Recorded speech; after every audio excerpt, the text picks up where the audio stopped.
Teologia de Graça, interpretando a vida a partir das Escrituras. It's Romans 1:16.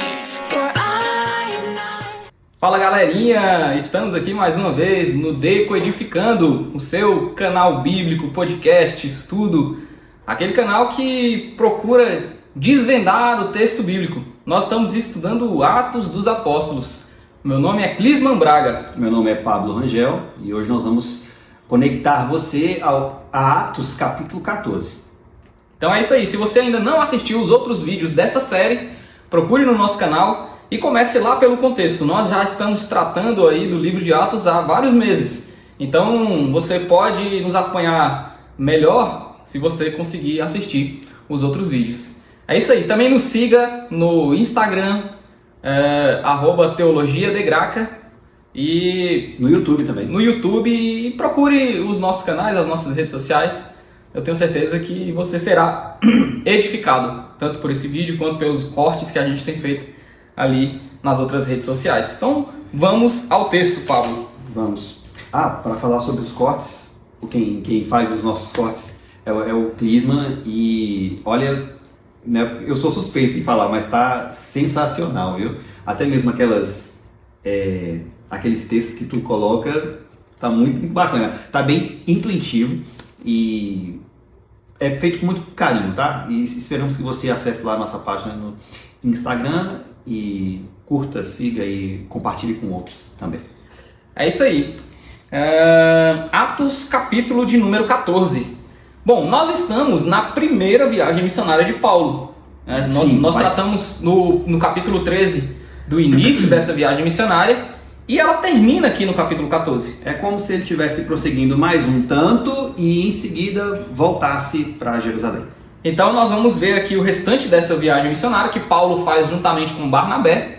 Então, caso você não queira assistir desde o primeiro vídeo e quiser ver só o assunto aqui da viagem missionária de Paulo, a primeira, assista o capítulo 13, que é onde essa viagem missionária começa, né? Então, o capítulo 13 e o 14, eles são uma só narrativa. Nós tratamos no outro vídeo do capítulo 13 e agora a gente vai ver o final dessa viagem missionária aqui, o que acontece com Paulo e Barnabé na segunda parte dessa viagem e o retorno dele finalmente para Antioquia da Síria, que foi a cidade de onde eles saíram para essa viagem.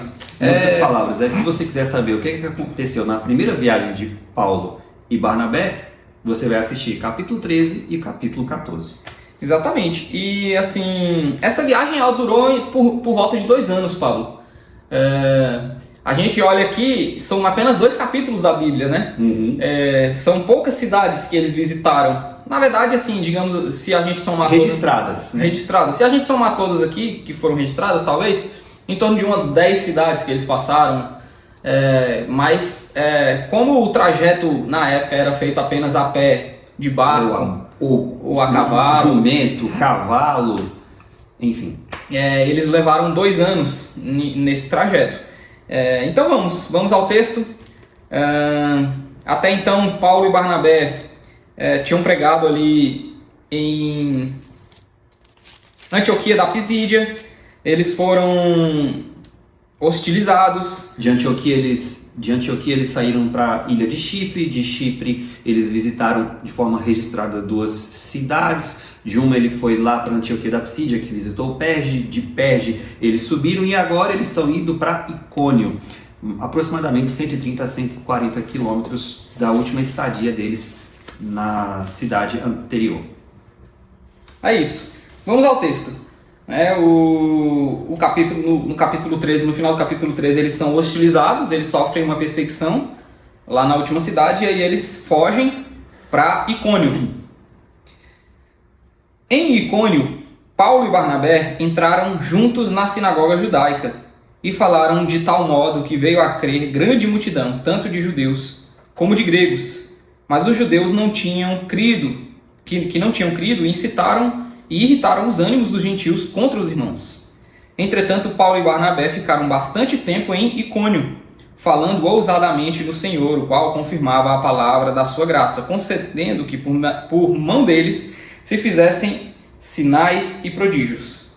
Mas o povo da cidade se dividiu, uns eram pelos judeus, outros pelos apóstolos, Então surgiu um movimento entre os gentios e os judeus com o apoio das suas autoridades para os maltratar e apedrejar. Quando Paulo e Barnabé souberam disso, fugiram para Listra e Derbe, cidades da Licaônia, e para as regiões vizinhas. Então vamos tratar aqui onde anunciaram o evangelho. Dessa primeira parte da cidade de Icônio em si, né? Icônio, na verdade, hoje se chama... É uma das cidades antigas que não foram... como eu posso dizer... Que não foram soterradas, que não foram abandonadas, não foram esquecidas. Icônio, até os dias de hoje, permanece a mesma cidade do que era a cidade antiga, né? Na verdade, se chama Cônia.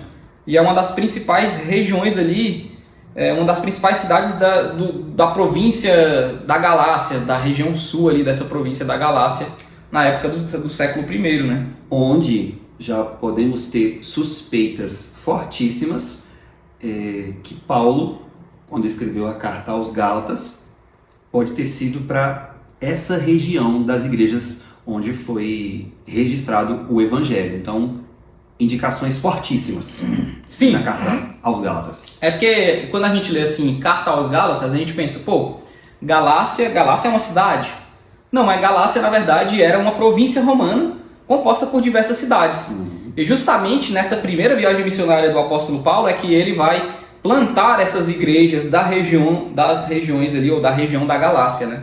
Então, Icônio provavelmente é a cidade mais importante que Paulo vai passar nessa região ali da Galácia. Icônio era inclusive a capital da região da Licaônia. Se a Galácia era a província romana, Licaônia é como se fosse uma planície, uma região de planície com poucas árvores e tudo mais, e existe também até os dias de hoje essa região ali da Licaônia.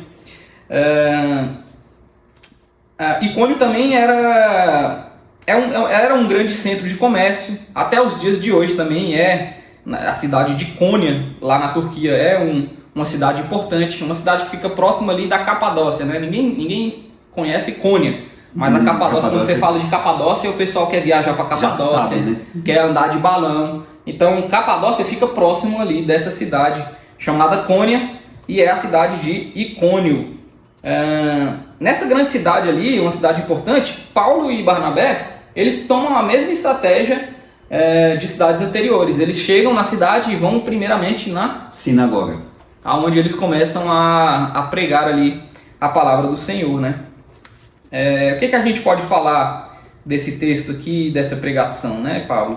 Aqui, eles promovem esse mesmo tipo de circunstância evangelística. Eles visitam a sinagoga para então eles falarem sobre Jesus, o ressurreto, que as implicações seriam não só como o princípio e o fim de toda a lei, onde repousava o Cristo como sacrifício perfeito, mas também como a salvação pela graça.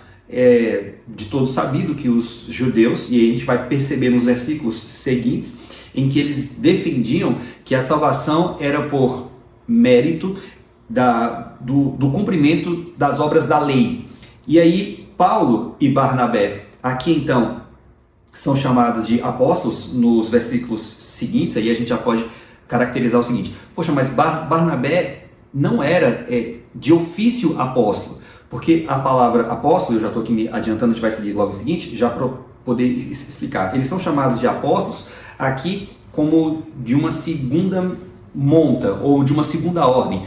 De primeira, oficialmente, apóstolo, foram aqueles 12, e aí o 13º, que é o apóstolo Paulo, que foi chamado pessoalmente por Cristo como autorizados para representarem a igreja, né? E eles são chamados aqui como apóstolos, Barnabé então e Paulo, de forma genérica, como se fossem os nossos missionários, aqueles que são enviados, aqueles que são mantidos e aqueles que são projetados para anunciar o evangelho. Não necessariamente que Barnabé era um apóstolo, mas a Bíblia aqui usa como de uma segunda ordem, como mensageiro do evangelho, como missionário da igreja. E aí eles com a mesma estrutura, sinagoga.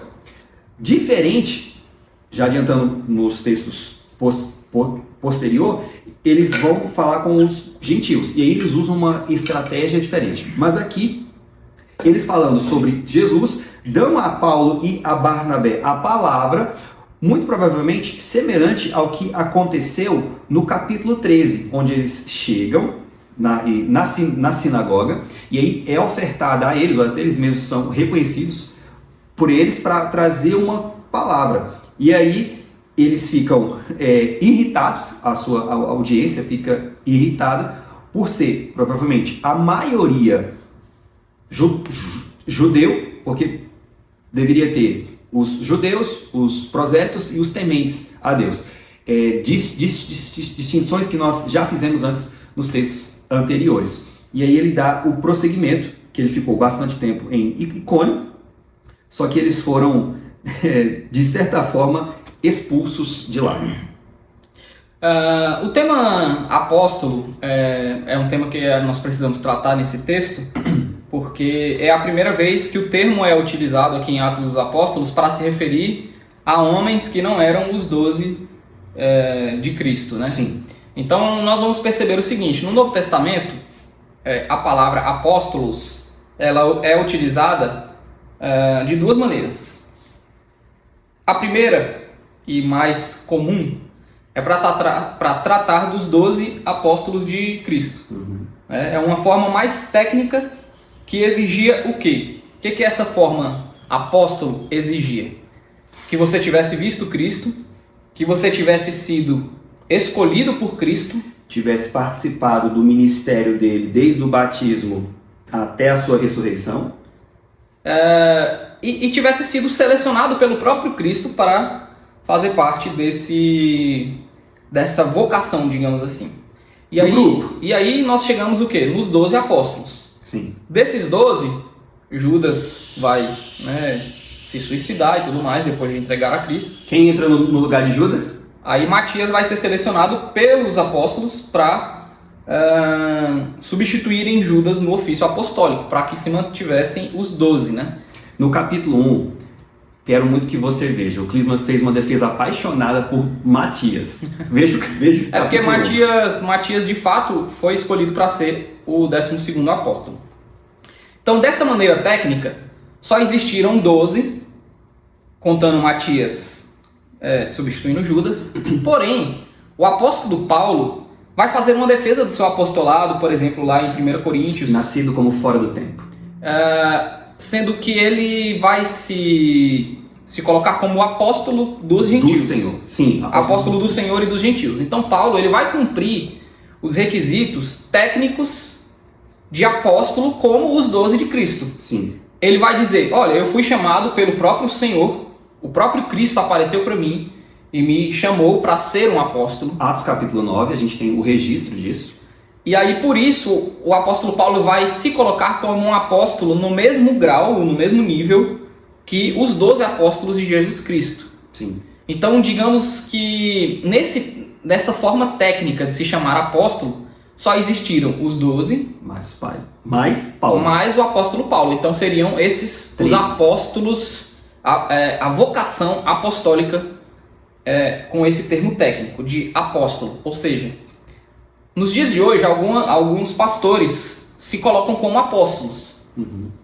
Mas se nós formos olhar, segundo o termo técnico bíblico, a vocação de apóstolo, ela só pode ser encaixada para aqueles homens daquela época, que eram os 12 mais o apóstolo Paulo. Sim. Então os apóstolos de hoje não podem ser, não podem ter a vocação de apóstolo como era ali daqueles homens, dos 12 e mais o apóstolo Paulo.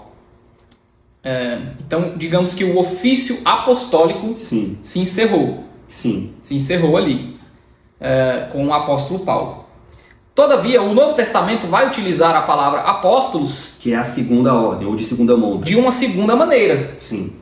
Diferente da primeira. E essa a palavra apóstolo, além de ser o ofício apostólico, ela também é uma palavra grega. Que vem como o enviado. É uma palavra grega que poderia ser utilizada, inclusive, fora do contexto da Escritura. Por exemplo, se algum senhor de escravos pegasse um servo dele e mandasse para algum lugar, para anunciar alguma coisa ou alguma feitura, alguma ordem que ele tinha que passar para alguém, transmitir para outra pessoa ou um comunicado para um outro governante e tudo mais, esse homem, esse servo que era enviado pelo seu senhor, seria um apóstolo. Seria um apóstolo. E não só apenas pelo Senhor, né? Você tem, por exemplo, os apóstolos aqui, por exemplo, Paulo e Barnabé, que estão sendo chamados de apóstolos, eles estão sendo chamados nesse segundo significado, que é aquele que foi enviado. Eles não foram enviados apenas por um senhor, por exemplo. Tudo bem, eles foram enviados em última instância por Cristo. Mas eles foram enviados pela igreja de Antioquia da Síria. Quando a gente vê lá no capítulo 13, e também no final do capítulo 12 e início do capítulo 13, a gente vai ver que a igreja de Antioquia da Síria decidiu enviar Paulo e Barnabé em uma missão. Então, nesse sentido, eles se tornam enviados pela igreja. Apóstolos. E a palavra grega para essa ação de ser enviado é justamente apóstolo. Mas o texto aqui não quer dizer que Paulo e Barnabé são apóstolos no mesmo nível em que os 12 apóstolos de Jesus Cristo. Ou seja, eles não estão com a vocação apostólica aqui, mas eles foram enviados pela igreja em uma missão. Por isso eles estão sendo chamados de apóstolos aqui no texto. Então perceba, existem duas diferenças. O termo técnico, que representa a vocação, que são os apóstolos, que são 12 mais o apóstolo Paulo, comissionados pessoalmente por Cristo. Esse ofício já encerrou-se. Porque Cristo não apareceu, por exemplo, para os apóstolos brasileiros, dizendo que eles deveriam cumprir aquela missão e tudo mais. E os enviou nesse ofício. E esses apóstolos brasileiros também não viram o ministério terreno de Jesus Cristo. E nem a sua ressurreição. E não foram escolhidos pelo próprio Cristo para aquela missão dentro de um grupo específico que era mais próximo do próprio Jesus. Sim. Então, eles não cumprem os termos técnicos para serem chamados de apóstolos. Todavia, como o Novo Testamento tem essa segunda abordagem para utilizar o termo apóstolo apenas como um nome que pode ser utilizado tanto no contexto de igreja quanto no contexto fora da igreja, aí nesse sentido, aquele que é enviado pode ser chamado de apóstolo, pelo menos aqui, como Paulo e Barnabé estão sendo chamados nesse texto mais especificamente. Que termos, aí surge uma pergunta, que termos então que a gente poderia usar de forma genérica que não confundisse com a apostolicidade de forma técnica, né? Nós vemos palavras como bispo, pastores, presbíteros, e normalmente as denominações históricas, né, usam o termo pastor ou presbíteros, ou até mesmo o termo bispo, porque bispo seria como uma qualidade de autoridade remontando a unidade da igreja, onde a unidade da igreja estaria então concentrada na representação desses bispos. E aí a gente entraria numa história longa, remontando até mesmo a própria história da igreja. Então, para a gente tentar acomodar de forma mais tranquila, o termo usado, então, o termo mais comum atribuído é aquele que a gente vê em Efésios, até mesmo em algumas categorias, né? De forma geral, seria o termo pastor. Por exemplo, o crisma ele é pastor.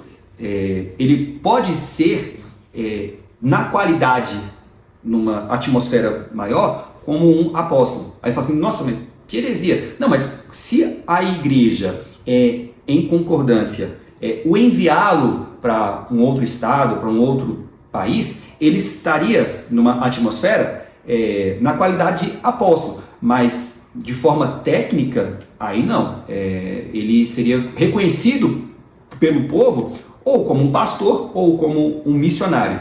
Eu gosto de defender a ideia de pastores. Eu vejo mais clareza nesse sentido. Eu acredito aqui que nos dias de hoje a gente poderia substituir essa palavra aqui de apóstolos por missionários. Aqueles que são enviados pela igreja em uma missão são missionários, são os missionários, né? Se você for observar, por exemplo, a missão de Paulo e Barnabé aqui, era anunciar o evangelho em regiões onde o evangelho ainda não havia sido anunciado. Sim. E por meio disso, eles até conseguiram plantar igrejas, porque, como o texto está dizendo aqui, uma grande multidão creu. Sim. Então, se você tem uma grande multidão e esses missionários, ou chamados aqui no verso 4 como apóstolos, foram ali para anunciar o evangelho, a gente vai ver aqui no final do texto que eles depois voltaram nessas cidades e constituíram presbíteros para poder gerenciar essas igrejas, né? Tomar conta dessas igrejas. Então, assim, se nós fôssemos utilizar o mesmo termo que está sendo utilizado para Paulo e Barnabé aqui, o mais correto nos dias de hoje seria missionários, né? É como se eu lesse o texto aqui, no verso 4, mas o povo da cidade se dividiu, uns eram pelos judeus e outros pelos missionários. Entendeu? Eu acredito que hoje encaixaria melhor.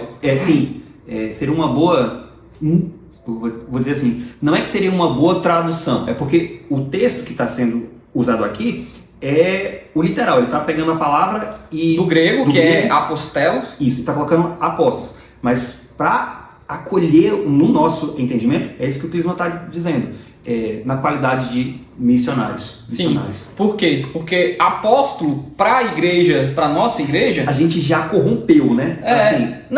E assim, aqueles que têm um entendimento mais ortodoxo, mais correto, apóstolo é um ofício que já cessou, que já se encerrou. Sim. Que eram os 12 de Cristo, mais o apóstolo Paulo. Sim. Então, assim, utilizar o termo apóstolo nos dias de hoje, para pessoas vocacionadas hoje, eu acredito que seja um erro, porque aí confunde-se com o ofício apostólico do primeiro século. Sim. Então, hoje, o termo mais apropriado para pessoas que são enviadas pela igreja em uma missão seria exatamente missionário, né? E aquele que cuida da igreja em liderança, em pregação, seria o termo pastor. Sim.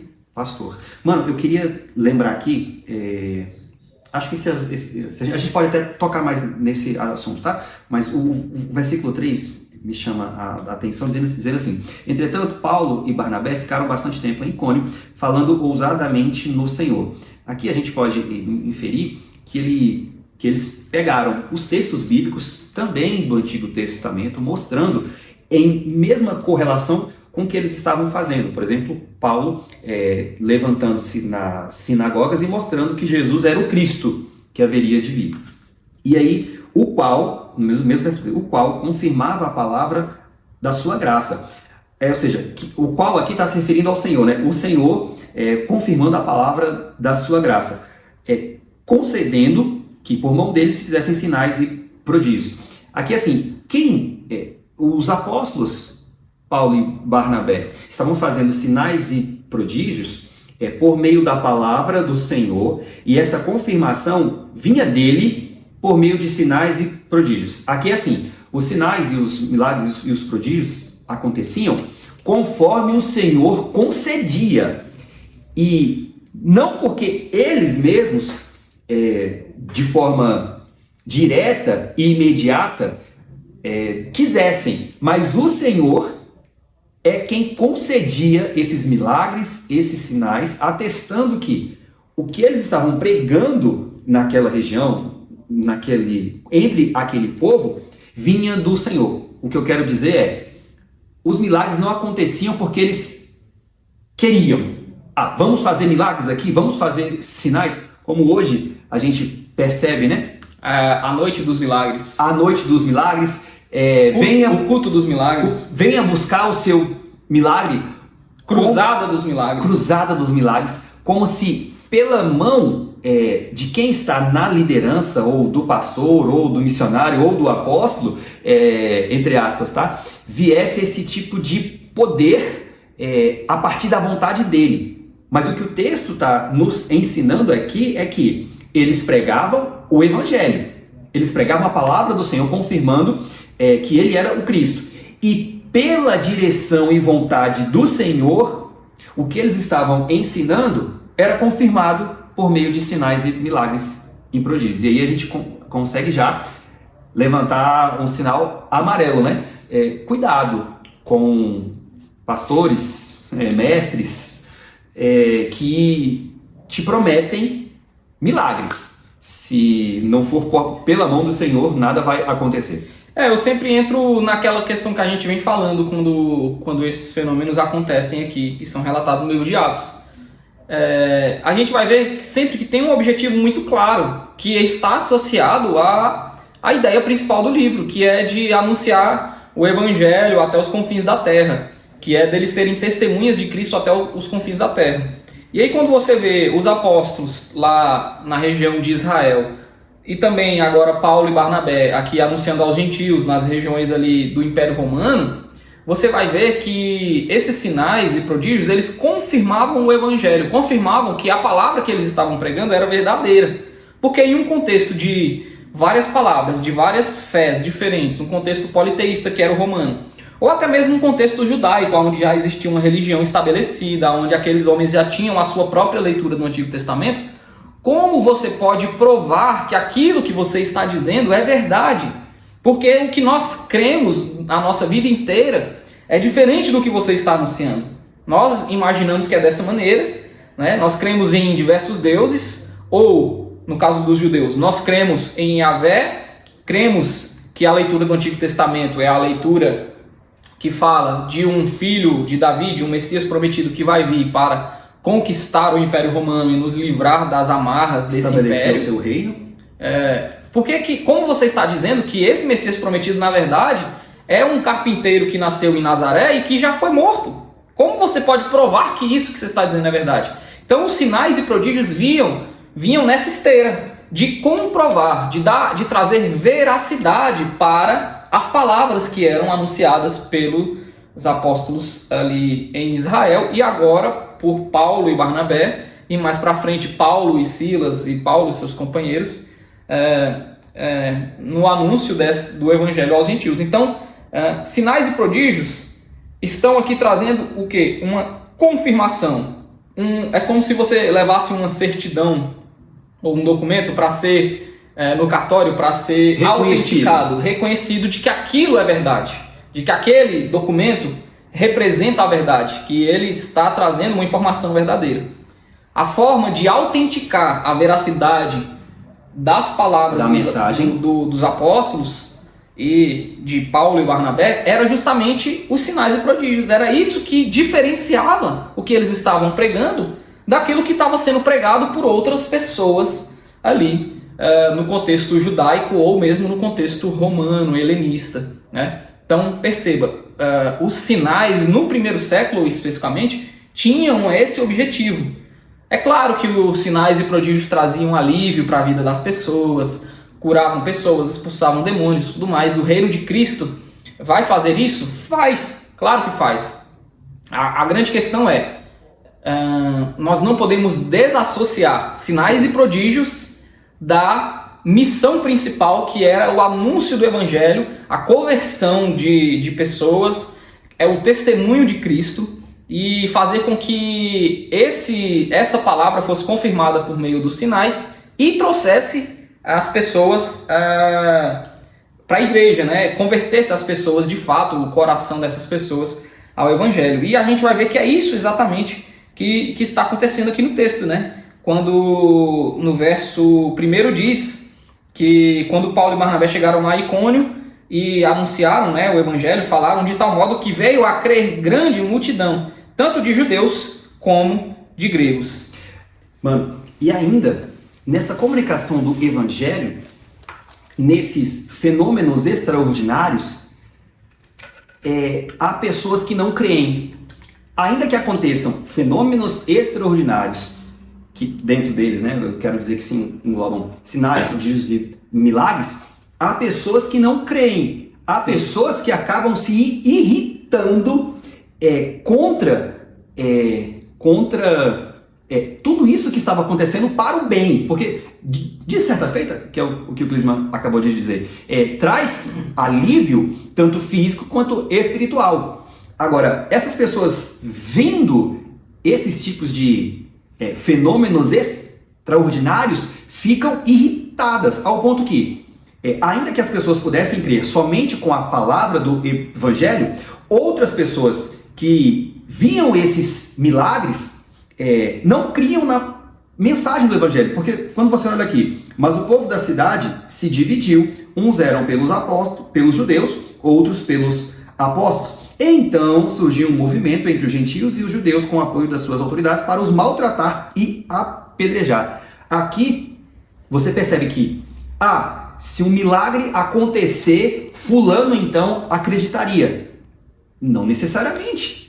Porque se esse milagre, primeiro, não vier acompanhado pela palavra do Senhor, o que adiantaria até mesmo alguém ressuscitar? Lembra daquela parábola em que o rico morre e ele chega no seu... a gente está em Lucas. Aí diz assim, olha... Lucas 19, se eu não me engano. Sim, Ou é 16 ou é 19. Ou é 16 ou 19. Aí ele fala assim, pelo menos, deixa eu voltar lá para eles, quer ver? Deixa eu pegar aqui direitinho, que essa passagem me fez lembrar. 16, 19. Perfeito. Pronto. Rapidinho, olha. Ora, havia certo homem rico que se vestia de púrpura e de linho finíssimo e que se alegrava todos os dias com grande ostentação. Havia certo mendigo chamado Lázaro, coberto de feridas, que ficava deitado à porta da casa do rico. Este desejava alimentar-se das migalhas que caíam da mesa do rico, e até os cães vinham lamber-lhe as feridas. E aconteceu que o mendigo morreu e foi levado pelos anjos para junto de Abraão. Morreu também o rico e foi sepultado. No inferno, estando em tormentos, o rico se levantou os olhos e viu ao longe Abraão e Lázaro junto dele. Então, gritando, disse: Pai Abraão, tenha misericórdia de mim e mande que Lázaro molhe a ponta do dedo em água e me refresque a língua, porque estou atormentado neste fogo. Mas Abraão disse: Filho, lembre-se de que você recebeu os seus bens durante a vida, enquanto Lázaro só teve males. Agora, porém, ele está consolado aqui, enquanto você está em tormentos. E além de tudo, há um grande abismo entre nós e vocês, de modo que os que querem passar daqui até vocês não podem, nem os de lá passar para cá. Então o rico disse, é aqui onde eu queria dizer. Então o rico disse: Pai, eu peço que mande Lázaro à minha casa paterna. É como se ele dissesse: olha, ressuscita Lázaro e volta lá para poder falar o que tem aqui. Porque tenho 5 irmãos, para que lhes dê testemunho, a fim de que não venham também para este lugar de tormento. Abraão respondeu: Eles têm Moisés e os profetas, ouçam-no. Mas ele insistiu: Não, pai Abraão, se alguém dentre os mortos for até lá, eles irão se arrepender. Ou seja, se tiver um milagre, se tiver um fenômeno extraordinário, eles vão crer. Abraão, porém, lhe respondeu: Se não ouvem Moisés e os profetas, também se não deixarão convencer, mesmo que ressuscite alguém dentre os mortos. Ou seja, mesmo tendo um milagre, se esse milagre, ainda que venha acompanhado anteriormente pela palavra, se a pessoa não crê na palavra, é isso que eu quero dizer agora, ela não vai crer, muito menos no milagre, ainda que ela veja. Então, olha o testemunho que a Bíblia dá. Por isso que no versículo 1, as pessoas creram na mensagem, e outras que tiveram a oportunidade de ouvir a mensagem, mais o sinal, parte delas creram, ou seja, o Senhor tem os seus meios e formas de convencer as pessoas a virem ao seu redil, e outras, ainda que ele escancarando para o milagre, elas não creem, elas acabam se irritando até ao ponto de querer matar quem está enviando essa mensagem. Então, não fique preso, se você... nesse sentido, não fique preso, tá? Não fique preso ao milagre para acontecer na sua vida. Fique preso na palavra que pode ou não trazer esse milagre. E aí você compartilha isso com seus amigos e irmãos, mostrando para eles: olha aqui, tem pessoas que veem milagres e ainda assim não creem. E nós cremos em milagres. É aquela, né? O evangelho, ele só tem 2 possibilidades de resposta. Ou você crê e será salvo, ou você não crê e já está condenado, né? Palavra essa que a gente já falou no Atos 13. Sim, o próprio Cristo vai anunciar isso, né? Então, Pablo, a gente vê padrões que estão sendo repetidos aqui no livro de Atos, né? Sim, são cenários diferentes, mas os padrões... Sim. Se repetem. Né? Coisas que sempre estão se repetindo. Eles vão nas sinagogas anunciar. Muitos creem, mas outros ao invés de crer, ficam irritados com a mensagem. Me lembrou de Pedro, sabia? Pedro e João. Uns creram e outros queriam matá-los. Isso acontece com os apóstolos lá nos capítulos iniciais. Acontece com Estevão. Acontece com o apóstolo Paulo. É um padrão repetitivo no livro de Atos. Mostrando justamente isso, que o evangelho ele pode produzir a salvação, mas ele também produz a condenação, né? Nossa, Clisman, que heresia isso que você está dizendo? O evangelho produz condenação? Não, mano. O Clisman tá certo. É porque é o que Cristo falou e o que eu já mencionei, né? O evangelho, ele é uma boa notícia de que Cristo morreu pelos nossos pecados, de que Cristo veio para nos redimir, para nos salvar.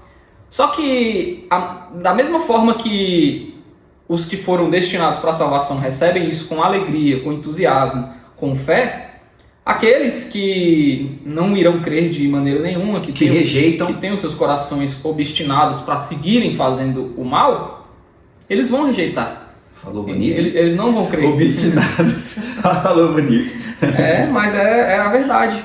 E a gente vê isso se repetindo em todo o livro de Atos. Pessoas que creem. Sim. E o capítulo 13 vai dizer que aqueles que eram destinados para a salvação criam. Se alegravam. Mas a gente também vai ver, infelizmente, que muitos não criam.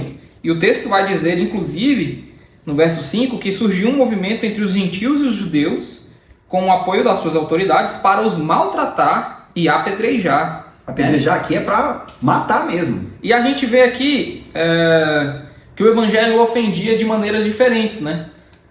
Por exemplo, nessas cidades gregas, era muito comum ter um comércio religioso. Nessas cidades do Império Romano. Um comércio religioso.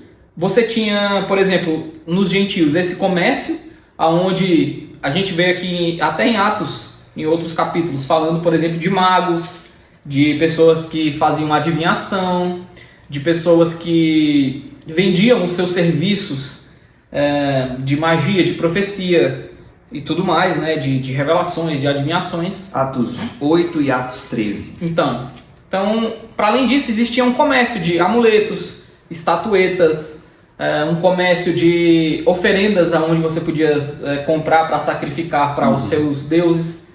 Quando o evangelho vem, ele afeta esse comércio. Então, muitos gentios ficavam revoltados com o anúncio do evangelho. Por quê? Porque automaticamente as pessoas se convertendo, e o texto aqui está dizendo o seguinte, muitos creram, a maioria dessas pessoas eram gentios, porque Icônio é uma cidade romana, de maioria gentílica. Então, assim, muitos dos que criam eram gentios. A gente vai ver que o povo se dividia, os gentios criam, os judeus também criam.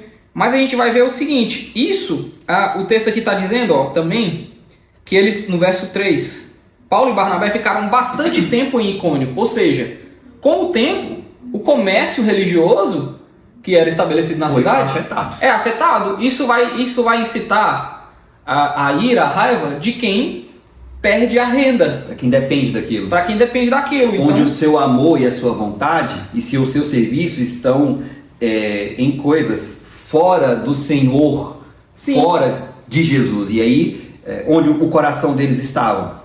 No comércio. E não em Jesus, né? Então, você vê aqui, quando o verso 5 vai dizer que surge um movimento entre gentios e judeus, eles alinham o quê? Os gentios estão com raiva porque o seu comércio religioso foi prejudicado, e os judeus estão com raiva porque o domínio que eles exerciam sobre outros judeus, um domínio religioso, um domínio com base nas leis farisaicas, também foi afetado. Então você tem dois tipos de pessoas, dois grupos aqui, que não creram no evangelho e que, pelo contrário, estão se sentindo ameaçados por causa do evangelho. Aí eles se unem, né? O judeu não gosta do gentil, mas se nós temos um inimigo em comum, vamos nos unir para derrotar esse inimigo. É isso que vem à mente, né? Mesmo que grupos diferentes, com objetivos diferentes, tem um inimigo em comum, há uma união para a derrota desse inimigo. E aí eles estão aqui, olha, eu creio em coisas que você não crê. Tá, mas nós temos um inimigo em comum, então vamos nos unir. Você quer unir determinados grupos, dê a eles um inimigo em comum. E aqui eles se juntam para matar. E aí o versículo 6 vai dar esse finalzinho pra gente, né?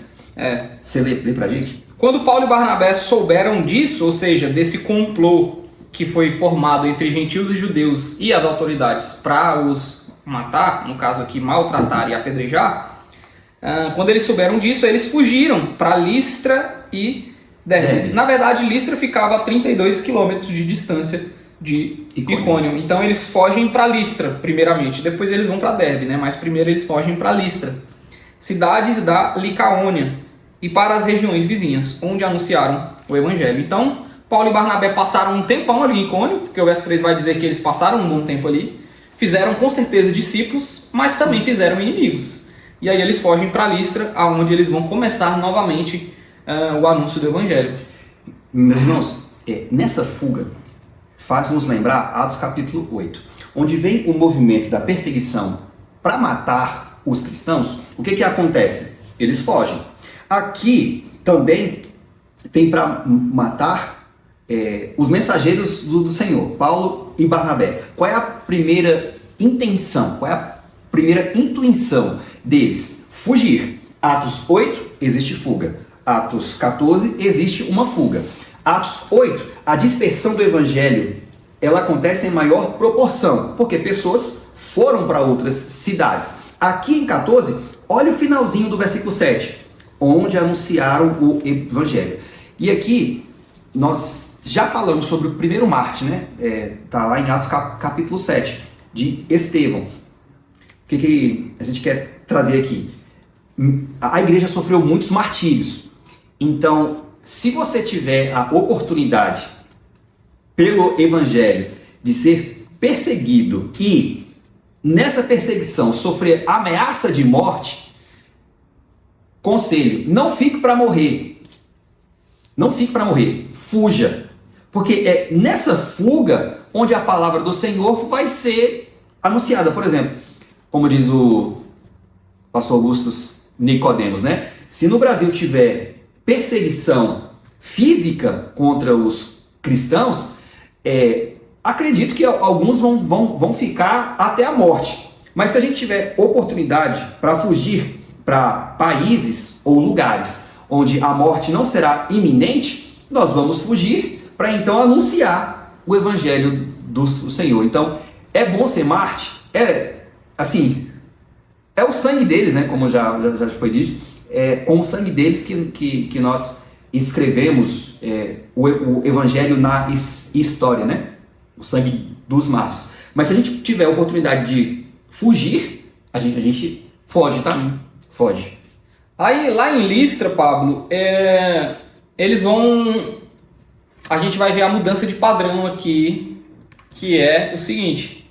Paulo e Barnabé, assim como Pedro e os outros apóstolos, quando eles chegavam na cidade onde tinha sinagoga, eles iam primeiro na sinagoga. Uhum. Mas quando você chega numa cidade onde não tem sinagoga, que é o caso de Listra... O que a gente faz? Aí, eles não tinham um ponto de partida para poder anunciar o evangelho, né? Então a gente vai ver uma mudança de padrão aqui, até mesmo no discurso, até mesmo na pregação de Paulo, que depois vai se repetir em outros contextos onde não tinha sinagoga. Por exemplo, em Atenas. Eu, lendo isso aqui, eu lembrei de tu. Quando tu fala, e o Clisman já falou aqui sobre esse assunto, encontrar pontos de contato. Sim. E aqui esse texto vai falar sobre isso. Aí então, verso 8. Em Listra, costumava estar sentado certo homem aleijado, paralítico, desde o seu nascimento, e que nunca tinha conseguido andar. Esse homem ouviu Paulo falar. Quando Paulo fixou nele os olhos e viu que ele tinha fé para ser curado, disse a ele em voz alta: levante-se direito sobre os pés. O homem saltou e começou a andar. Quando as multidões viram o que Paulo tinha feito, gritaram em língua licaônica: os deuses em forma de homens desceram até nós. A Barnabé chamaram Júpiter e a Paulo, Mercúrio, porque este era o principal portador da palavra. O sacerdote de Júpiter, cujo templo estava em frente da cidade, trazendo touros e grinaldas para junto dos portões da cidade, queria oferecer um sacrifício juntamente com a multidão. Porém, ouvindo isso, os apóstolos Barnabé e Paulo, rasgando as suas roupas, saltaram para o meio da multidão, gritando: Senhores, por que estão fazendo isso? Nós também somos seres humanos como vocês, sujeitos aos mesmos sentimentos, e anunciamos o Evangelho a vocês para que se convertam destas coisas vãs ao Deus vivo, que fez o céu, a terra, o mar e tudo o que neles há. Nas gerações passadas, Deus permitiu que todos os povos andassem nos seus próprios caminhos. Contudo, não deixou de dar testemunho de si mesmo, fazendo o bem, dando a vocês chuvas no céu, estações frutíferas, enchendo o coração de vocês de fartura e de alegria. Dizendo isto, foi ainda com dificuldade que impediram a multidão de lhes oferecer sacrifícios.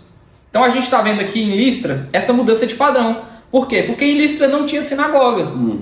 Então, como que vai acontecer aqui a pregação do Evangelho? Primeiro eles vão... provavelmente eles estão anunciando, eles estão pregando para os gentios. De forma pública. Não mais na sinagoga. De forma pública. Talvez em uma praça, em uma ágora, que a gente já falou aqui, que eram locais específicos, onde as pessoas podiam lá discutir ideias e anunciar alguma coisa. Então, eles estão lá pregando.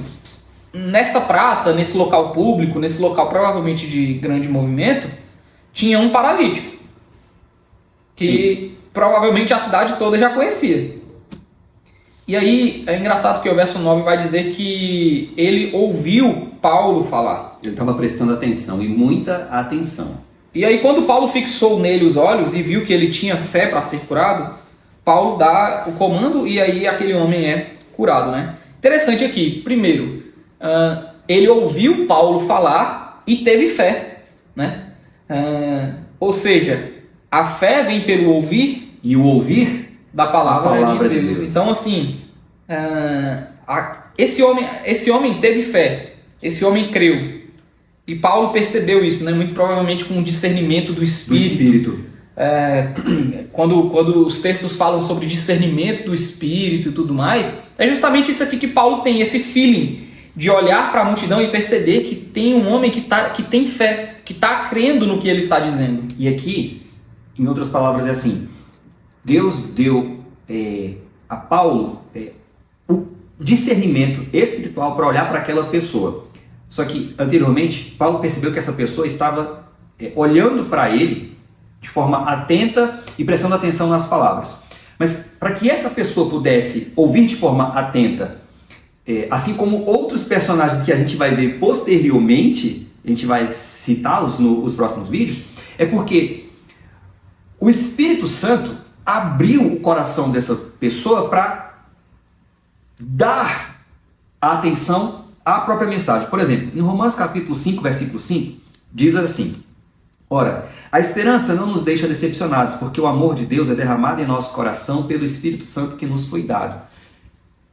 Esse texto diz assim, na versão Rangeliana, diz assim: você só crê em Deus porque Ele mesmo abriu o seu coração, deu vida a esse coração e derramou o amor dele para que você pudesse amá-lo. Ou seja, nós só amamos a Deus porque partiu dele a intenção, o desejo de abrir os nossos corações e olhar de forma amorosa para Ele mesmo. E esse fato aqui me lembrou justamente esse texto de Romanos capítulo 5, versículo 5, onde diz que esse homem ouviu Paulo falar. E aí, a segunda parte, né, quando Paulo fita os olhos nele, vem essa comunicação do Espírito e dizer para ele: olha ali pro ladinho ali, olha para aquela pessoa. Mano, só pode ser dado pelo Espírito. Sim. Não, é muito legal, assim, porque a gente vê... Eu fico imaginando aqui esse homem aleijado, né? Enquanto Paulo pregava ali e tudo mais, Paulo anunciava para uma multidão de gentios ali, né?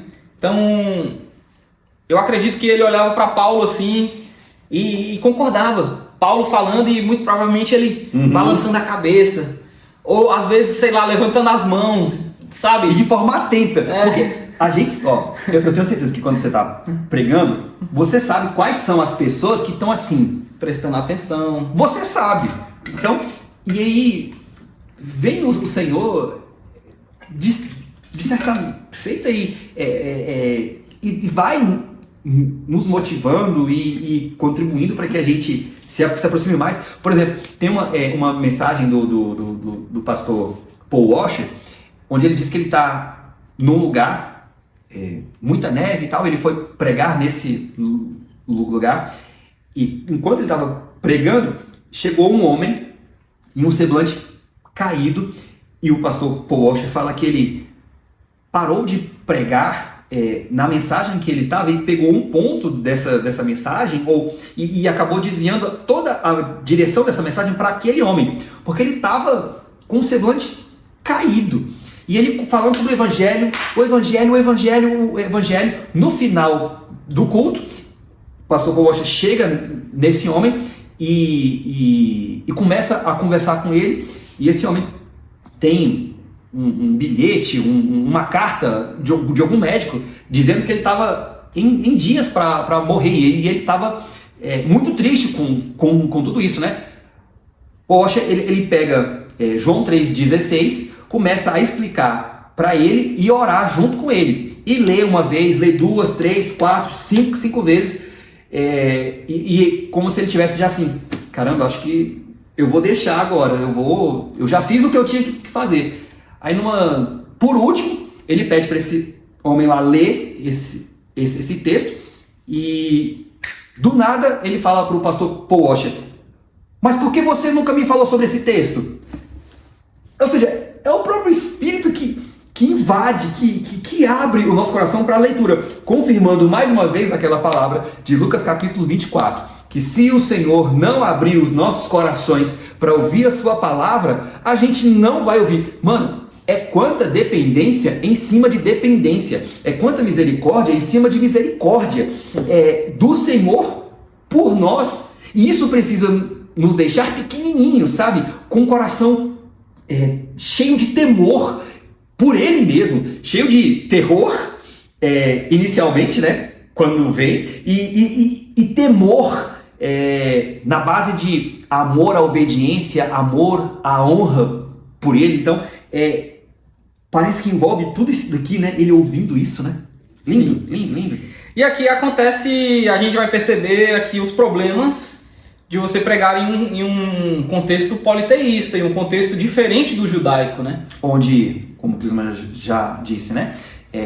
Entre lendas e mitos religiosos, entre religiosidades politeístas ali, e ele falando, aí ele vai começar, né? Logo em seguida, né? Depois desse milagre, nesse ponto de contato que a gente chama de forma técnica a graça comum, ele pegando os eventos de toda a natureza, Revelação geral. a revelação geral dada por Deus aos homens. Por exemplo, nós vemos isso muito de forma especial em Salmo de número 19, em que ele pega os céus declaram a glória de Deus. Ótimo, mas a lei do Senhor é perfeita. Sim. Então essa graça comum e a graça especial, né? Aí você vê aqui no verso 11, ó.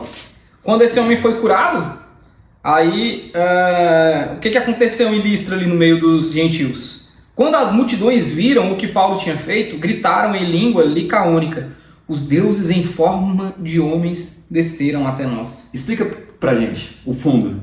Aí, calma aí, ó, o verso 12. A Barnabé chamaram de Júpiter e a Paulo de Mercúrio, porque este era o principal portador da palavra.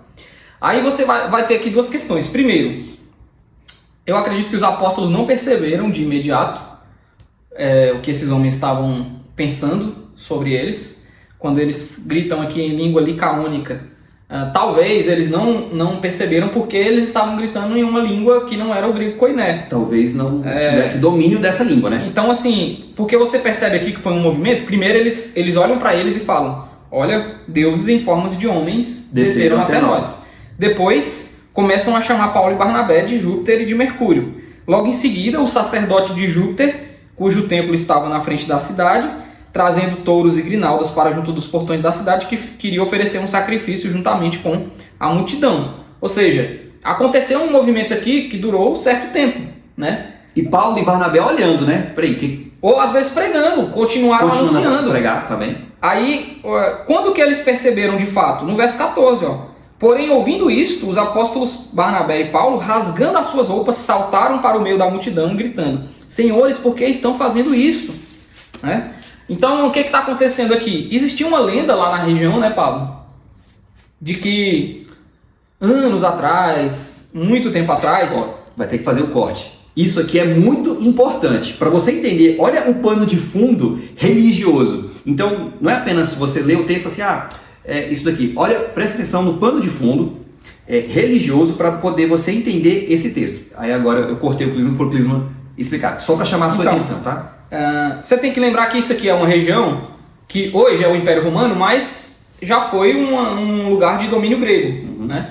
E na época que os gregos dominaram ali, existia uma lenda de que Zeus e Hermes, dois deuses do panteão grego, haviam se disfarçado de homens comuns e tinham visitado aquelas regiões ali.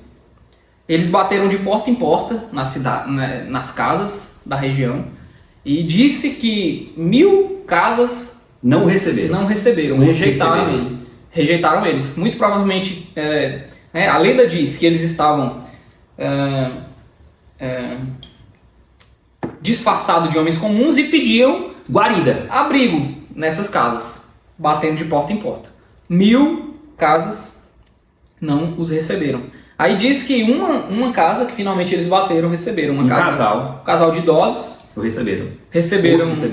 Diz a lenda que eram muito humildes e tudo mais. Receberam, na lenda, Hermes e Zeus. E abrigaram esses dois. Aí disse a lenda que no local dessa casa foi erigido um templo, né, com teto de ouro, colunas de mármore e tudo mais. E todas as casas que não receberam aqueles deuses foram destruídas. Ok, é uma lenda antiga, religiosa, da época dos gregos e tudo mais. E o homem e a mulher, eu me lembro do nome do homem, que tem um nome na Bíblia, né? Filemon. Ele e ela, Zeus e Hermes, tornaram eles sacerdotes. Então, era um sacerdote e uma sacerdotisa. E, enfim, é isso.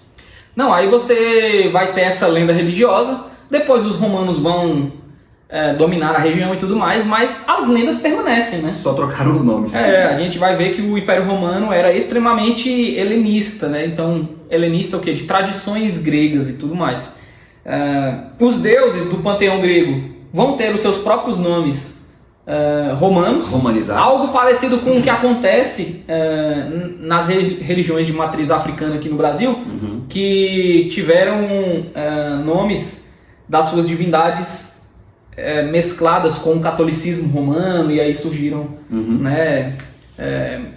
Você tem uma divindade que tem dois nomes, um nome que para uma região é conhecida com determinado do nome e outra com outro nome, mas é a mesma. Exatamente. Então aqui no Brasil você tem, por exemplo, entidades de religiões de matriz africana que tem um nome em português e um nome lá da África.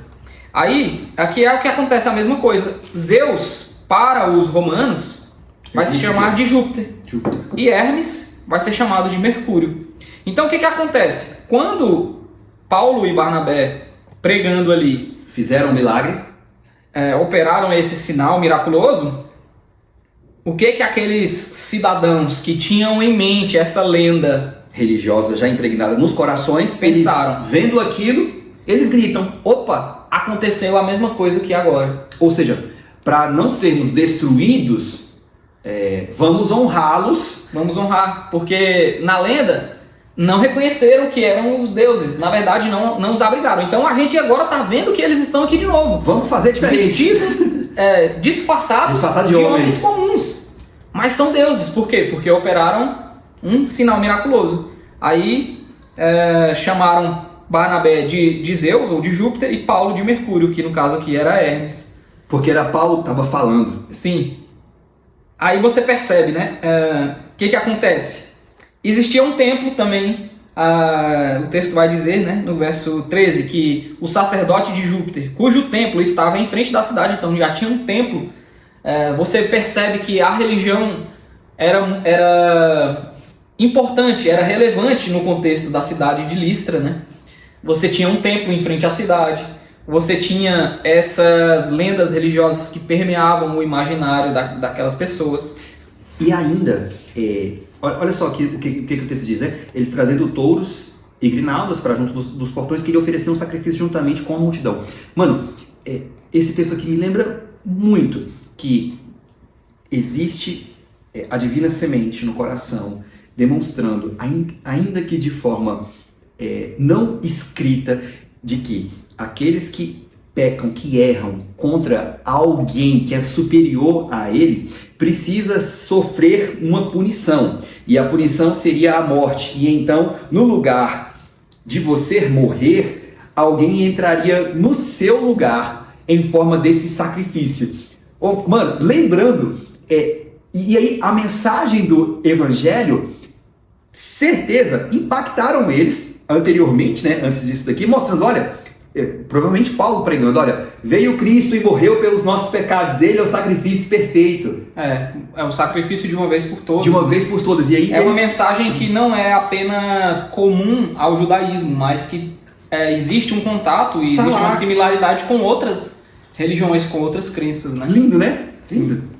Então, aí Paulo e Barnabé percebem, agora, depois que o sacerdote pega e manda a multidão, traz touro, traz grinaldas, vamos fazer o nosso sacrifício. Vamos fazer um culto aqui a eles. Me lembrou Pedro com Cornélio, quando Cornélio chega diante de Pedro, ele se prostra, ele fala assim, eu sou homem. Me lembrou também o relato de Herodes, que as pessoas veem ele e falam, é um Deus entre nós. 12, Atos capítulo 12. E aí, olha só, você vê Pedro e Paulo rejeitando qualquer tipo de culto. Somos homens como vocês. Aí vem Herodes e diz, sou eu mesmo. Mas hoje não tem pessoas que querem ser prestadas, querem receber culto, né? Não, hoje não. A gente tá... Esse daí é o ungido de Deus.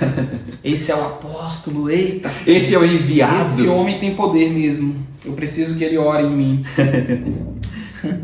Então aí o que acontece? Verso 14. Porém, ouvindo isto, os apóstolos Barnabé e Paulo, rasgando as suas roupas, saltaram para o meio da multidão, gritando, Senhores, por que estão fazendo isso? Nós também somos seres humanos como vocês, sujeitos aos mesmos sentimentos, e anunciamos o evangelho a vocês para que se convertam destas coisas vãs ao Deus vivo, que fez o céu e a terra e o mar. O que está acontecendo aqui? Eles rasgam as vestes. O que quer dizer? Em sinal de humilhação. Angústia. Aquela coisa de tristeza. Não, nós não somos deuses. É isso. Olha, demonstrando, olha, eu sou igual a vocês. É sinal de humilhação, de desintegração de qualquer tipo de louvor. Sim. É isso que eles estão fazendo aqui. E aí o que acontece? Paulo começa a pregar. Até nesse contexto, Paulo prega um sermão diferente do que ele vinha pregando para os judeus. Porque a audiência é diferente. E aqui é o que eu havia dito antes de nós iniciarmos esse tipo do texto aqui, do versículo 8, que me lembrou muito o Clisma. Clisma é muito ligado à pregação, não que nós não sejamos, mas ele fez curso e se aprofundou mais nisso.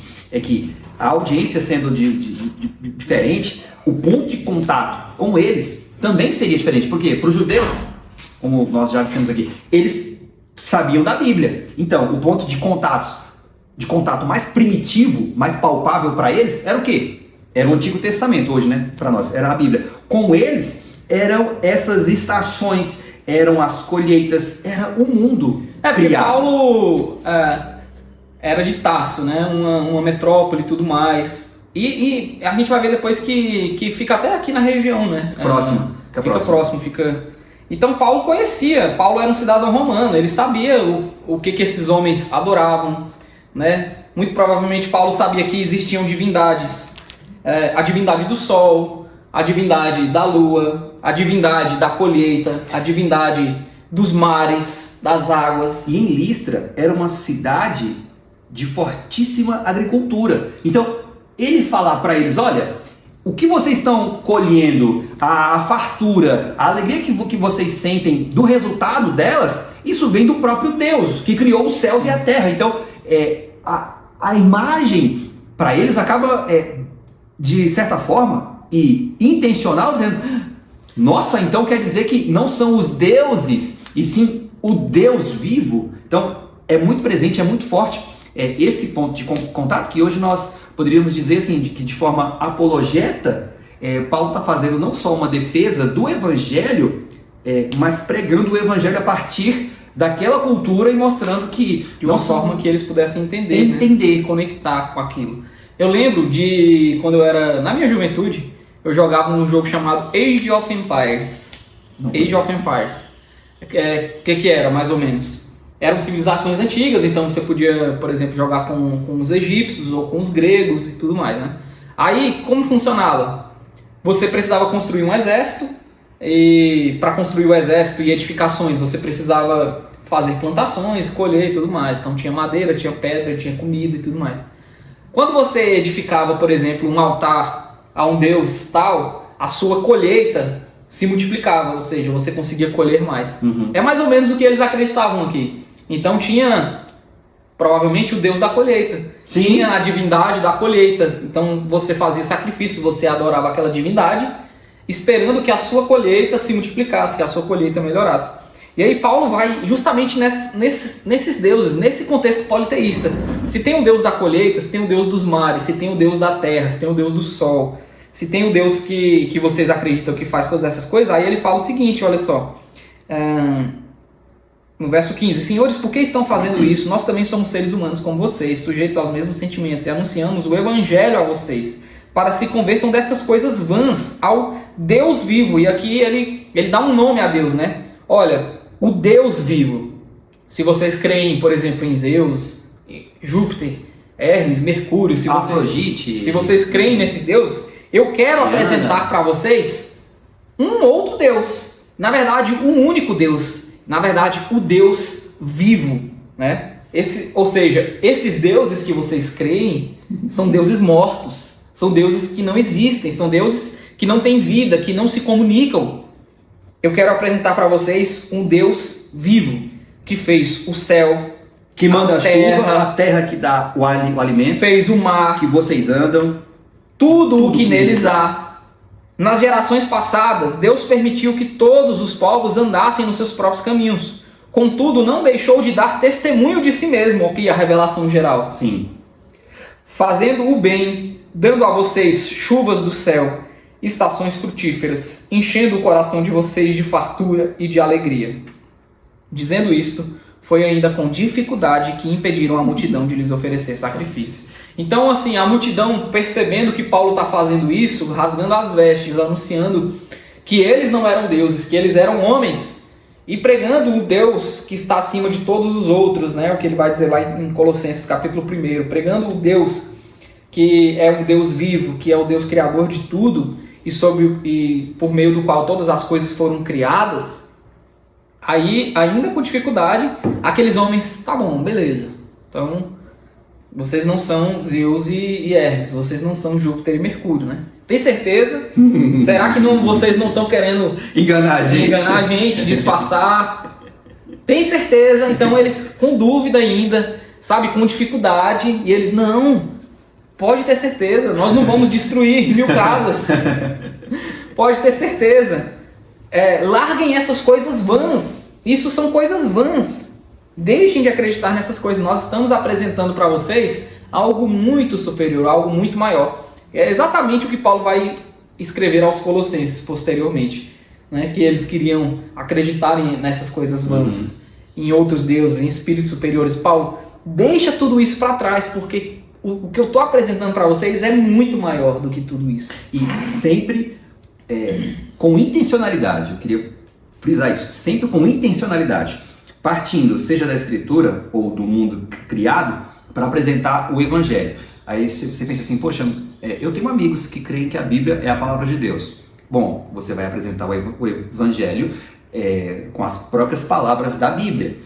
mas eu tenho amigos e colegas que não creem que a Bíblia é a palavra de Deus. Então, o ponto de contato que nós temos hoje, né, em outras palavras, seria a partir do mundo criado, onde nós temos a física, o cosmos, dizem por aí sobre um design inteligente, né? Um criador que parte de todas as coisas. Então, nós temos formas, e aí o Senhor vai nos direcionando, né? A partir de que ponto nós apresentarmos o Evangelho. Apresentar o Evangelho. Olha o que diz no versículo 15. Anunciamos o Evangelho a vocês. E acreditamos que a gente pode inferir que, ainda que nessa dificuldade, eles estavam sempre anunciando o Evangelho. E aí a gente pode crer que em Listra, lá, ou naquela região, foi fundada uma igreja, foi plantada uma igreja, porque posteriormente nós temos testemunho de que Eunice, Lloyd e Timóteo eram daquelas cidades ali, especialmente de Listra. Então, o Evangelho foi anunciado. A partir... Em Derbe também, né? Derbe, Listra. Que vai ser a próxima cidade. A gente vai ter lá em Atos capítulo 20, verso 4, um discípulo chamado Gaio, que era de Derbe. Ou seja, o Evangelho e as construções religiosas, que está intrinsecamente ligada ao coração do homem, elas são derrubadas, elas são dilaceradas a partir do Evangelho, onde o Evangelho, com a finalidade de apresentar Cristo como Senhor de todas as coisas e da nossa salvação, apresentando a nós a vida eterna, elas são desfeitas. Mas a partir de onde? Do Evangelho, a partir de Jesus Cristo. Ainda que com dificuldade, né? Eles, tá bom, é como o Clisman ensinou aqui, né? Tá bom, beleza. Tem certeza, né?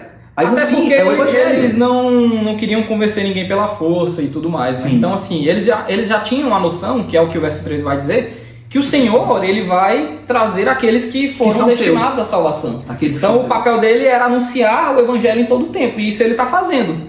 Agora, se alguns vão crer, outros vão querer continuar fazendo sacrifícios, aí já não cabia mais a Paulo e Barnabé, né? Eles depositavam todos os seus esforços para dar o testemunho de Cristo, na expectativa de que o máximo de pessoas crescem, né? Mas quem vai de fato crer, isso aí é Deus quem vai agir no coração dos homens. Demonstrando que a conversão ao Evangelho, ou a cosmovisão que apresenta Cristo como Senhor de todas as coisas da sua vida e de toda a eternidade sobre ela, é pelo poder do Espírito Santo. E nosso papel é comunicar o quê? O Evangelho. É comunicar o Evangelho. Não é forçar a conversão das pessoas. Em amor, né? Comunicar o Evangelho em amor. Em amor. Não é brigando, não é brigando, não, muito menos longe de nós partir para a força física, não, mas é na comunicação das ideias. E aí a responsabilidade, como nós já anunciamos no último vídeo, Atos capítulo 3, é apresentar o Evangelho. E aí a bênção dele ou a maldição vai repousar no coração daquele que aceita ou rejeita. Então, a dependência é total do Espírito Santo. Nós dele e das pessoas nele também. Aí o verso 19 vai dizer que, entretanto, chegaram judeus de Antioquia e Icônio, e instigando as multidões, apedrejaram Paulo e o arrastaram para fora da cidade, dando-o por morto. Eles saíram de onde eles estavam. Rapaz, você vê. Que perseguição, né? Paulo começou, assim, nessa região aqui, ele começa em Antioquia da Pisídia, né? Justamente cerca de 100 e poucos quilômetros. Na verdade vai dar mais aqui, porque eles já estão em Listra, né? Então, é mais de 150. Uns 150 quilômetros de distância. Os caras lá ficaram com tanta raiva de Paulo que eles vieram de lá, chegaram em Icônio, arrastaram mais tantos outros e levaram uma multidão até Listra para poder matar Paulo. Matar. Você vai ver que a oposição, né, à igreja, ela é muito grande. Mas isso nunca vai parar a igreja, mano. Isso nunca vai parar. Graças a Deus. Por maior que seja a perseguição, por maior que seja a ira, o ódio, sabe? Por mais que odeiem o evangelho, isso será incapaz de parar o evangelho. Por mais que matem cristãos, isso não vai impedir que a mensagem do Senhor chegue aonde ele quer que chegue, sabe? Amém. Amém. E aí você vai ver, por exemplo, aqui, esse povo que veio de Antioquia e de Icônio, instigando as multidões, apedrejaram Paulo e o arrastaram para fora da cidade, dando-o por morto. Ou seja, o apedrejamento foi de fato para matá-lo. A sentença de morte. E eles pensaram que ele estava morto, né? Então você perceba que a violência desse movimento, dessa atitude aqui, dessas pessoas. Inclusive Paulo depois vai relatar, né, que uma vez fui apedrejado. Muito provavelmente ele está falando sobre esse relato aqui. Em Coríntios. Que ele foi... quando ele vai falar dos sofrimentos dele, né? 2 Coríntios. E aí ele fala que uma vez foi apedrejado, vai falar que foi chicoteado e tudo mais, né? Açoitado. Aí o verso 20, e é o que eu estava dizendo, que isso não vai impedir da igreja continuar crescendo, mesmo que matem cristãos, mesmo que martirizem pessoas. Ainda assim, isso não vai impedir o crescimento do evangelho. Verso 20.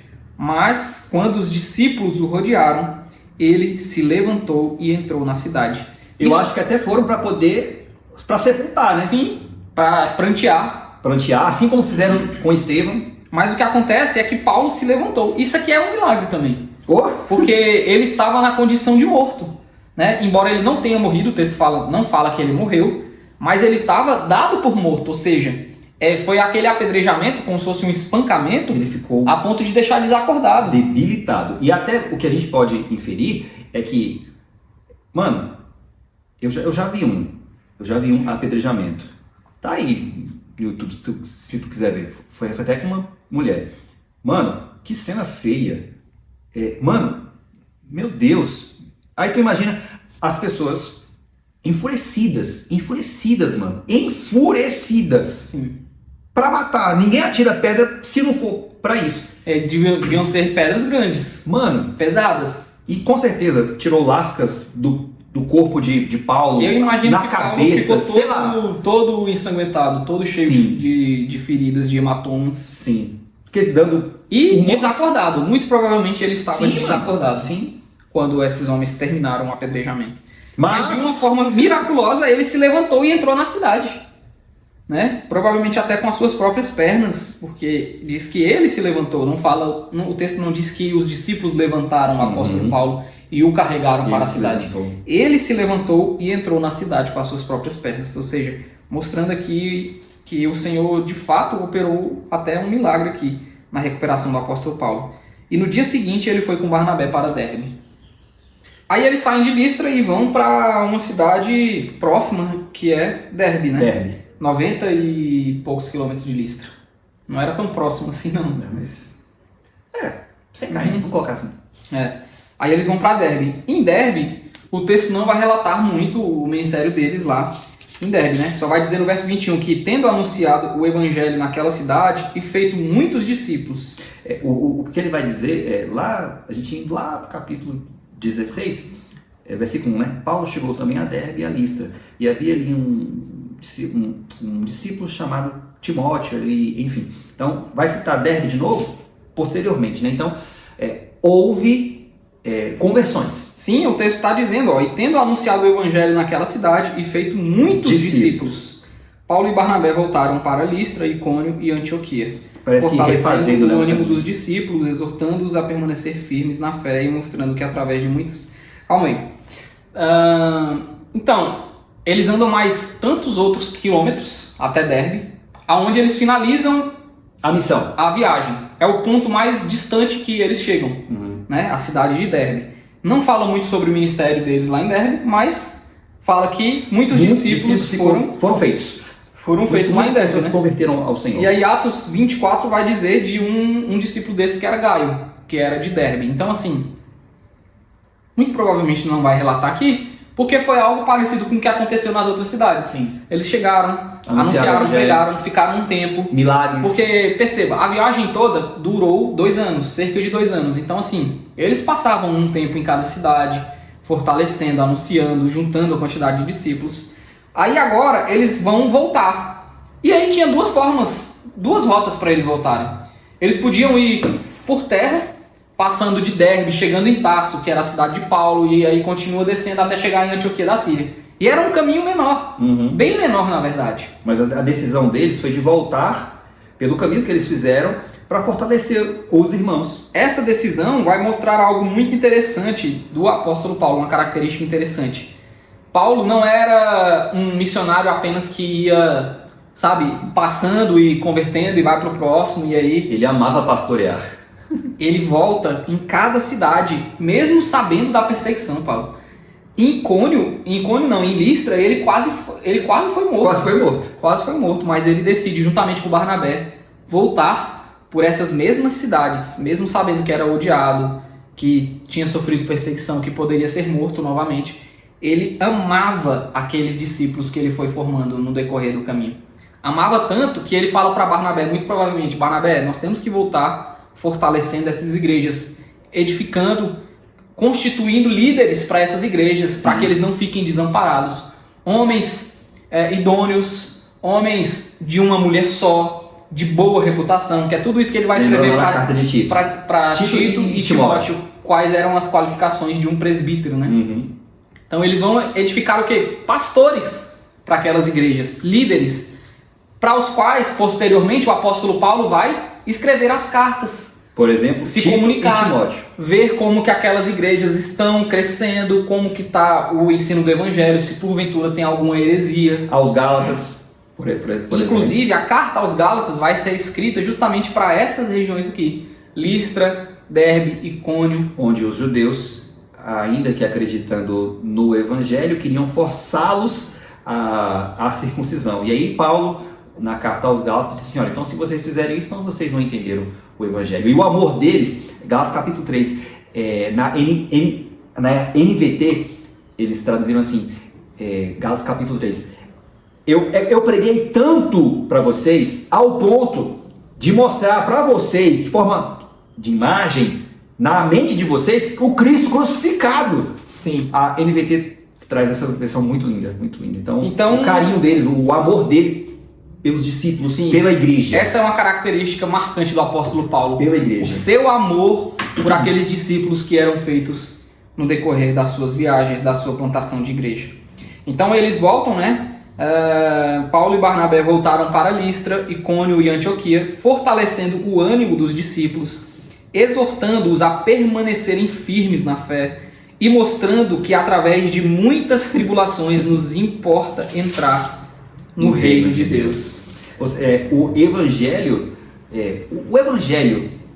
de verdade, ele não é imune a sofrimento. Ué, mas os pastores atuais não dizem que se nós crermos em Cristo, todas as portas serão abertas, nós não seremos mais que vencedores e que tudo nós podemos naquele que nos fortalece, que nós conquistaremos tudo aquilo, a terra onde eu colocar a planta dos meus pés não será nossa. Mano, são falsos pastores. Você vê que o que Paulo está dizendo para os discípulos é o seguinte: fiquem firmes na fé, porque vocês vão passar por muitas tribulações. É a mesma mensagem de Jesus Cristo. É a mesma mensagem de Pedro, na primeira carta de Pedro. É a mesma mensagem do apóstolo Paulo, que nos importa. Eu fico vendo, né? Se aquele que não é filho de Deus passa por tribulação, tem as suas consequências, né? Eles não têm, ou entre aspas, têm no que se agarrarem, mas são falsos deuses, né? Nós, ainda que passando por tribulações, por causa da fé, implicações muito intrínsecas, né? A fé, a gente passa por tribulações, mas a nossa fé é em Jesus, no nosso Senhor, de toda a nossa esperança. E aí ele diz, nos importa entrar no reino de Deus. Ou seja, o sofrimento, nós não estamos imunes ao sofrimento. Na verdade, o sofrimento faz parte do evangelho. Por exemplo, ter certeza que a vida cristã vai ter sofrimentos. Seja em qualquer área da nossa vida. Por exemplo, uma área muito comum para aqueles que trabalham.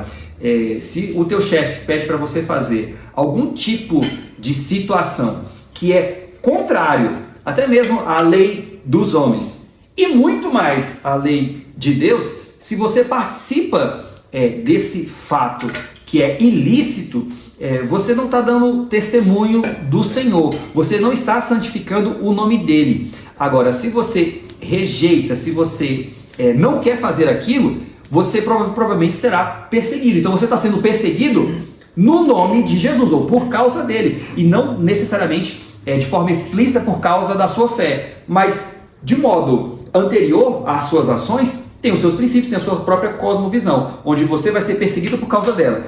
E que o Senhor nos dê graça para santificar o nome dele. Que o Senhor nos dê graça para que, ainda que através de muitas tribulações, nos importa entrar no reino dos céus.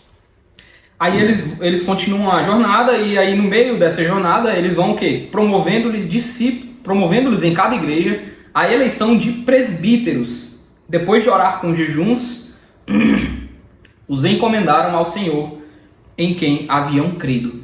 Então perceba, né? Interessante essa formação de presbíteros aqui. É uma eleição, né? Ou seja, muito provavelmente não foi uma escolha arbitrária de Paulo e Barnabé. Não não é de cima para baixo, né? É a igreja participando.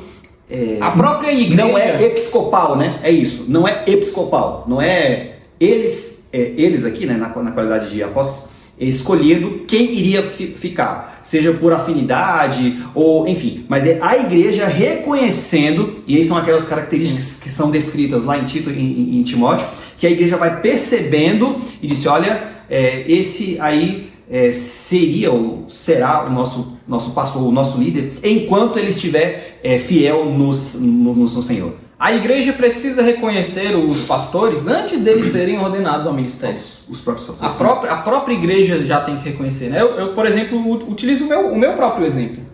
Eu servi na igreja por pelo menos 5, 6 anos. As pessoas me chamando de pastor, me reconhecendo como alguém a quem eles gostariam de ouvir, a quem eles respeitavam. E aí, depois de então 5, 6 anos exercendo um ofício sem ter o nome, aí finalmente chegou o momento de uma ordenação ministerial na própria igreja. Então, assim, é diferente do que acontece em algumas outras igrejas. Simplesmente, por exemplo, pelo pastor ter estudado teologia, ou sei lá, porque o pastor fala bem. Não, fulano fala bem, então ele tem a vocação ministerial. Não, a igreja precisa reconhecê-lo antes mesmo de você ser ordenado. A igreja precisa reconhecer que você tem a vocação ao ministério pastoral, né? Sim. E aí eles elegem então esses pastores, né? Presbíteros aqui são pastores, são líderes. E depois de orar com jejuns, os encomendaram ao Senhor em quem haviam crido. E aí, atravessando a Psídia, Paulo e Barnabé se dirigiram a Panfilha, que seria a Antioquia da Psídia e a Antioquia da Panfilha. Eles estão voltando, né? Fazendo o mesmo trajeto da ida. Por onde eles foram, eles estão voltando. E tendo anunciado a palavra em Perge. Da onde eles chegaram em Perge? Sim. Só que acho que na ida eles não tinham pregado em Perge. Não, eles chegaram e eles subiram. Foram para Antioquia da Psídia.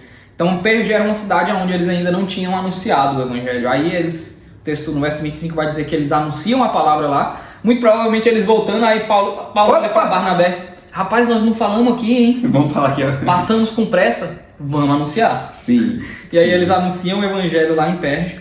Depois eles foram para Atália, onde era um porto. E dali eles navegaram para Antioquia da Síria, que foi de onde eles saíram. Onde tinham sido recomendados a graça de Deus para a obra que agora tinham terminado. Quando chegaram a Antioquia, reuniram a igreja e relataram tudo o que Deus havia feito com eles e como tinham aberto aos gentios a porta da fé. E permaneceram muito tempo com os discípulos. Glória a Deus por isso. Foi nesse tempo aqui, quando eles chegam por volta de 48 depois de Cristo, lá em Antioquia da Síria, da onde eles tinham saído, e fala que eles passaram muito tempo com os discípulos. Muito provavelmente nesse período é que Paulo vai escrever a carta aos Gálatas, que data de aproximadamente 48 depois de Cristo. Ou seja, quando Paulo chega da sua viagem, ele está tão apaixonado por aqueles irmãos que ele decide então continuar pastoreando eles à distância. Ele escreve cartas e tudo mais. E a gente tem a escrita muito provável da carta aos Gálatas aqui. nesse período aqui. É maravilhoso, é maravilhoso. Meus irmãos, nós esperamos que todo esse texto, que toda essa dedicação que o próprio Espírito permitiu que chegasse até nós também, assim como invadiu o nosso coração, invada o teu e faça morada e tenha abrigo pela palavra do Senhor, e a partir dela nós possamos ser homens e mulheres santos ao Senhor, guardando todo o desejo de contribuir e ajudar e ser missionários no Evangelho, seja em qualquer lugar e até mesmo para outras pessoas. Esperar do Senhor que Ele nos ajude a desfazer todos os tipos de religiões falsas, seja por meio da palavra, seja por meio do mundo criado, anunciando o Evangelho para as pessoas que estão próximas e distante de nós, como esse tipo de veículo de vídeo, e ainda que nesse caminho todo percorrido a gente pode esperar, e certamente teremos tribulações, porque nos importa que, ainda que elas aconteçam, nós entrarmos no reino do Senhor, e nisso tudo, na nossa caminhada cristã, contar para outras pessoas como essas mesmas pessoas e outras pessoas chegaram ao Evangelho da fé. Acredito que eu vejo esse texto assim. Eu espero que você seja encorajado a viver uma vida santa, uma vida diante de Deus, mesmo diante das tribulações, das perseguições. Assim como esses homens que, mesmo diante de morte iminente, até mesmo tendo a sua vida preservada pelo milagre do Senhor, eles continuaram firmes no Evangelho, anunciando e vivendo uma vida santa, né? Que isso possa nos encorajar, porque eu tenho certeza que as nossas tribulações, por maiores que sejam, são menores do que a que os apóstolos passaram. Com certeza. Então, nós temos todas as ferramentas disponíveis nas nossas mãos, nos nossos corações, que é o Espírito Santo de Deus e a verdade do Evangelho, para vivermos vidas santas, mesmo diante das tribulações. É isso. Fiquem com Deus e até o próximo vídeo.